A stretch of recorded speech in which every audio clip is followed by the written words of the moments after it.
The dominoes falling is a good metaphor. It's, if you got 100 dominoes, you knock the first one, they're all going to fall. That's just physics. So how do you stop that? How do you stop that crisis? Well, you truncate, you drop a steel wall between two dominoes, and this one hits the wall and this one's still standing. But that's the bailout. The problem is each crisis tends to get bigger than the one before, which means each bailout gets bigger than the one before. My question, are we now at the point where the needed bailout is bigger than the capacity of the central banks, that they've pulled all the rabbits out of a hat, played all their cards? And again, this goes back to what I did say about the Silicon Valley Bank rescue. It is the biggest bailout in history, and I can explain why. But if that's the case, what else do they have? In this video, Jim Rickards discusses the unprecedented bailout of Silicon Valley Bank and the larger implications for the financial system.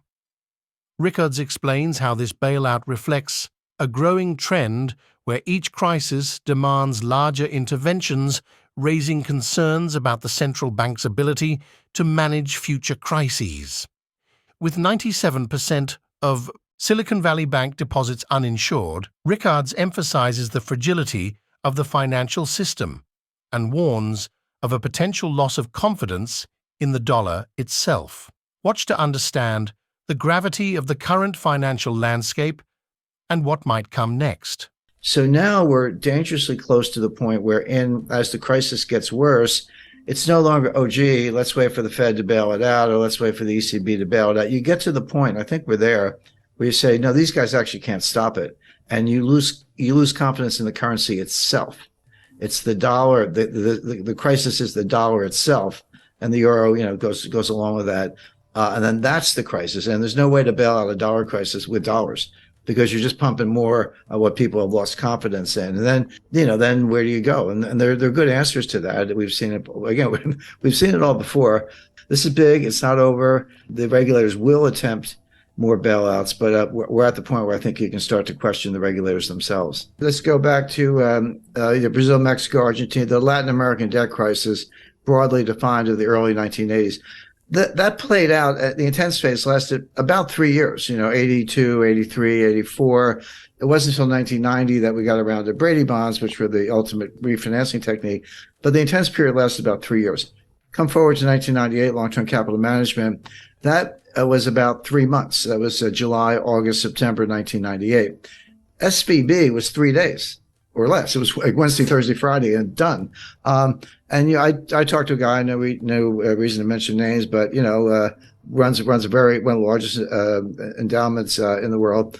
And he said, Jim, we were moving $8 billion out of Silicon Valley Bank, and we got the wire transfer request in, but we didn't know, because you have to close business Thursday. We didn't know until Sunday that the money was going to move. We got a confirmation on Monday. We didn't end up moving the money. But there was about a 48-hour period there from Friday to Sunday when no one knew that the wires had been completed. The recipients didn't have them. It was just in limbo, and it worked out. One of the big crypto promoters, they had $3 billion in Silicon Valley Bank. And they talked about, all these small entrepreneurs and startups, they got 100 employees and 5 million in working capital, and that money's gone and they're all going to fail. There was something to that. But the fact is, you had Roku, Cisco, eBay. I mean, there were huge companies with multi-billion-dollar deposits in that bank. It wasn't all a bunch of little guys. So, but yeah, you can. In the old days, you had to line up around the block, and maybe it was raining. You're standing there in the rain, waiting for your turn to get up to the tower. Now you can be in line at McDonald's, with your cell phone, and just a couple hits, QR code, and boom, $10 million is gone. And what Peter Thiel did, and he was right. I mean, I'm not criticizing him. He got his own money up, but he sent out like an SOS to Silicon Valley. He said, all of you, whoever you are, get your money out now. And a lot of people did, and that was that $40 billion. So the time frame is becoming more compressed because of technology. You're exactly right about that, which means that the response function has to be equally compressed, or else you are going to have all the consequences of an honest to goodness global financial crisis. Jim Rickards discusses the massive bailout of Silicon Valley Bank, SVB, and the escalating nature of financial crises. He warns that each bailout grows larger, potentially exceeding central banks' capacities. Rickards also highlights the risk of losing confidence in the dollar, which could lead to a global financial crisis. He criticizes SVB's risky investments in government-subsidized green projects and stresses the importance of evaluating banks by their ratio of uninsured deposits, noting SVB's vulnerability due to its high ratio. And I'm not sure if everyone knows the sequence, but on Friday night, March 10th, the FDIC took over Silicon Valley Bank, and they issued a press release, and they said, here's what we're doing. We're taking over. We're putting it into what's called a receivership. Anyone with $250,000 or less, your deposits are fully insured. No worries. You'll have your money Monday morning. And over $250,000, your deposits are gone. They didn't say frozen. They didn't say suspended. They said gone. And they gave you a receivership certificate, basically an unsecured printed up IOU from the FDIC, but not money. And it's a receivership certificate. And they said, hang on to them. In effect, we're going to sell assets. And as and when we realize proceeds from assets, we'll give you something. We'll give you distributions on these things. Don't know how much, don't know when. We'll do the best we can. Remember in the RTC days in the early 90s, it took them 2 years, and they were very efficient. I worked with them at the time. We were in their offices when we were sitting on boxes because they didn't even have furniture, but they were doing deals. So they had the right attitude, but that took 2 years.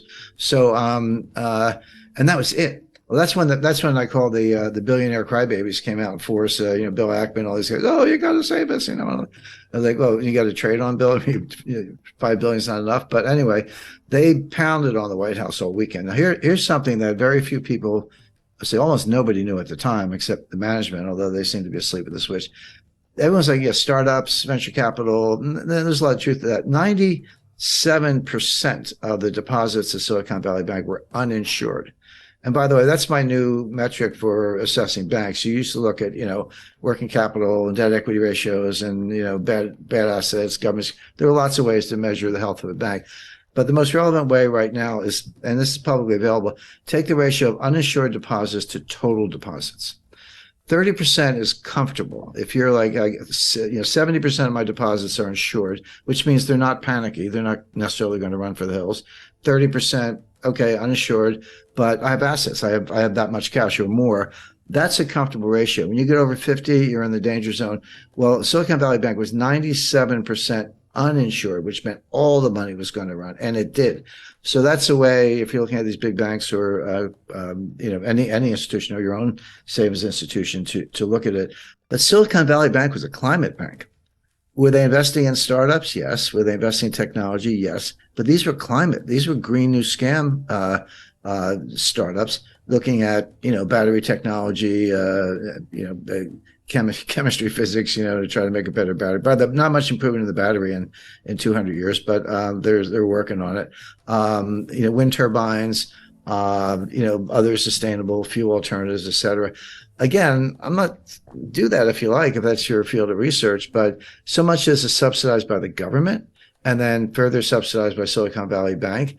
And that's where the assets were. That's where the loans were, by and large. And so the White House is getting hammered, not only because of entrepreneurs, job losses, and by the way, we are in an election cycle here in the United States, but from the greenies, who are extremely powerful. So that was Friday night. So Saturday, everyone's crying to the White House. Sunday night at 6 o'clock. By the way, mark that on your calendar. Sunday, 6 p.m. is when they tell you what they're going to do. 6 p.m. Sunday, November 12th, they came out on, March 12th, they came out on Silicon Valley Bank. The following week, 19th, that was Credit Suisse. And then the week after that, it was something else. But they always announce the collapse on Friday, and they announce the relief on Sunday. So they have the weekend to work on it. But you got to be careful about 3-day weekends. Easter, Easter's an example. But thanks for tuning in. Jim Rickards has highlighted the looming financial crisis and unprecedented bailout measures. Recent events with Silicon Valley Bank underscore vulnerabilities in our system. As Rickards warns, traditional bailouts may no longer suffice, risking currency confidence. Stay informed, stay prepared, and follow us for updates. Stay vigilant in these uncertain times.